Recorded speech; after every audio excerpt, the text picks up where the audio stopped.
We enter on turn 3. My opponent has opened with a lead Froakie, plus Magikarp and another Froakie on the bench. He's got Frogadier on curve. However, I've opened with Moltres, Growlithe, and Mew to start, plus rolled 3 heads on my first turn. But we don't have Arcanine on curve to take advantage just yet. So we're still in front here, but we've got some extra work to do. Research doesn't find our Arcanine, so we put our second energy on Moltres and flip for some extra energy that we don't really need yet. This does, however, help highlight that we don't need all of the cards right away to win the match. In an ideal world, we would have hit Arcanine instead of Sabrina, Budding, or the Professor's Research that we just drew. That would mean switching in Arcanine right now to kill Froakie and get our first point. This would be game over, but we don't have it. Instead, we power Moltres, roll for some extra energy that we don't yet need, and move on to the next turn. They have 6 cards after their draw, and they play Greninja, another Frogadier, and Gyarados. We are now on the clock. They also have Misty here, but miss.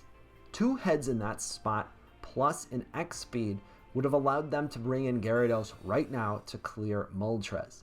Them getting that first point is a big problem for us, but luckily they miss. Playing Misty there was likely only smart if they actually have both Misties in hand. But the fact that we've got Growlithe fully powered up means that Arcanine could be coming in at any moment, and that does cause players to make mistakes at times. Should I assume that they have the second Misty here? Regardless, we find our Arcanine, and now we have a few options. Giovanni plus Moltres gives us a point here, but it also gives them a chance to win the game entirely if they do have that second Misty. I can get Arcanine into the active spot and start swinging now as well, but they can possibly navigate that line too. They have no good sub if I play my Sabrina though, because they're not going to want to give up their Greninja. We would love an opportunity to attack into Gyarados though, so let's move Arcanine to the front and play our Sabrina to force exactly that spot. Now, they can still try their second Misty here if they want to, but the fact that we've attacked Gyarados means that even if they hit heads and clear my Arcanine, Gyarados goes down on the next turn regardless. This line is the hardest for them to deal with, and it's the most predictable for us, which is exactly why we've chosen it. Naturally, they retreat their Gyarados, and lucky for them, they've got Leaf to preserve most of its energy, but this is still game over. We knew that they had nothing left in their deck that could survive Arcanine's next attack, which means we're getting a point on our next turn, regardless of what they do here.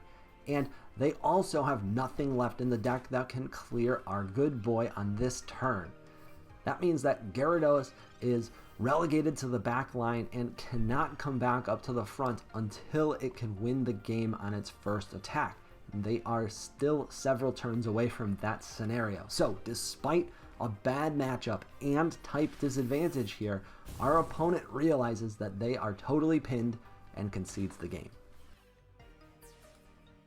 While we wait for our opponent to concede, I'll point out that this deck also has a bit of trouble when running into Pidgeot, but that only happens when they find it quickly.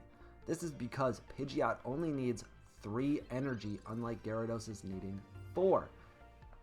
If they're able to find their stage 1 and stage 2 on curve, we're going to have to deploy a similar strategy as we do into Gyarados of trying to get the first point and the first attack on Pidgeot. This matchup also has some interesting breakpoints when you consider Giovanni. However, they're forced to run at least one copy of Pokeflute, so they're often only going to have room for 1 or 0 Giovannis in the deck. I like to assume that they have 1.